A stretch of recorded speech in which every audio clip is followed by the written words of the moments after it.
Hello friends, இன்றைக்கி நம்ம முருங்கைக்கீரையில் சட்னி செய்ய போகிறோம். அது எப்படி செய்கிறது அப்படிங்கிறத பார்க்க போகிறோம். வாங்க பார்க்கலாம். அதுக்கு நான் கொழுந்து முருங்கைக்கீரையாக எடுத்து பறித்து வச்சுருக்கிறேன். இது சின்ன கீரை தான், கொழுந்து. அதனால் இந்த காம்போடு இருந்தால் ஒன்றும் தப்பு கிடையாது, ஒன்றும் பண்ணாது, அப்படி போட்டுக்கலாம். இப்போ இதை நம்ம எப்படி செய்கிறது அப்படிங்கிறத பார்ப்போம். இப்போ நீங்கள் இந்த கீரையை குழந்தைங்க சாப்பிட மாட்டாங்க, பெரிய குழந்தைங்களும் கூட சாப்பிட மாட்டாங்க.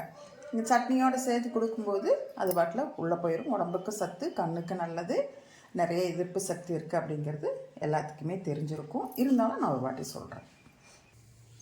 படைச்சட்டி வச்சு எண்ணெய் ஊற்றிருக்கிறேன். அதில் கொஞ்சம் துவரம்பருப்பு போடுறேன். நீங்கள் கடலப்பருப்பு, உளுந்தம்பருப்பு ரெண்டு கலந்து போட்டுக்கலாம். நான் இன்றைக்கி துவரம்பருப்பு போடுறேன். இதுலேயுமே நம்ம செய்யலாம், நம்ம தப்பு கிடையாது. எடுத்துக்கணும் நல்லா.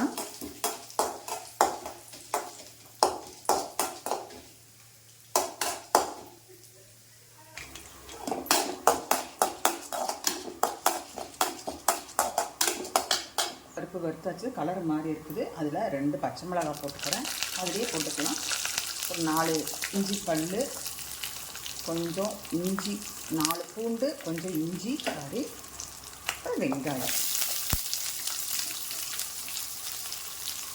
இதெல்லாம் போட்டு வதக்கலாம்.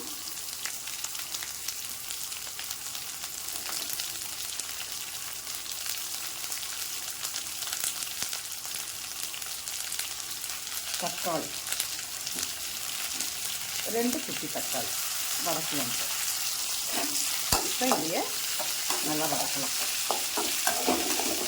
உப்பு போட்டுக்கிறேன்.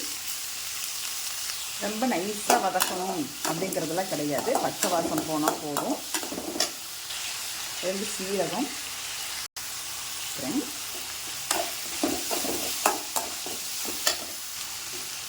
இப்போ நம்ம கழுவி வச்சிருக்கிற முருங்கைக்கீரையை அப்படி போட்டுக்கலாம்.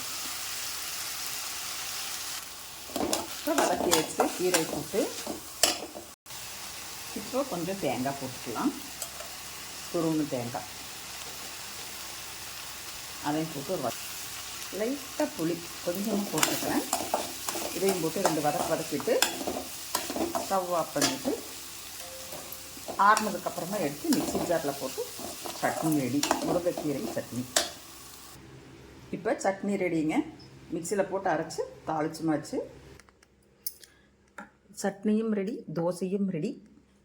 வாங்க நீங்களுமே சாப்பிட்லாம். இந்த சட்னியை ட்ரை பண்ணி பாருங்கள். ட்ரை பண்ணி பார்த்துட்டு எப்படி இருக்குன்னு எனக்கு கமெண்ட் பண்ணி சொல்லுங்கள். நான் செய்த விதம் உங்களுக்கு பிடிச்சிருந்தாலும், பேசின விதம் பிடிச்சிருந்தாலும் எனக்கு ஒரு லைக் பண்ணுங்கள், ஷேர் பண்ணுங்கள். அப்படியே கௌரிஸ் கோம் சேனலை சப்ஸ்கிரைப் பண்ணிவிட்டு பாருங்கள்.